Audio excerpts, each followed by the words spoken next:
This is a Miele Novotronic W864 washing machine. I'll show you how to clean the lint filter. In here, in the soap drawer, right around the back is this little orange thing. And you just pop that out.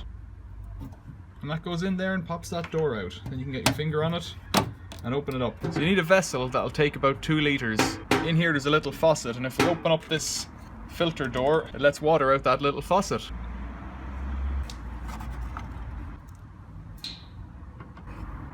Toy snake going in, a washer, a button, nothing else. Let's just check with my finger. That motor pops around, so that's okay. So I'll give this a clean. It looks like it's got a tissue or something stuck in there. Make sure there's no silt or anything like that on the lip.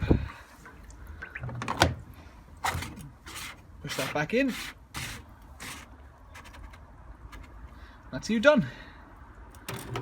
Another little handy trick while you're here with the Miele washing machines. This little tab, that opens the door if there's no electricity. So up on top, this one has a door button, but it'll only work if the power's engaged. So that's the door locked, and that's it open. Free tip for you there, don't mention it. And then pop it shut. Thanks for watching, see you later.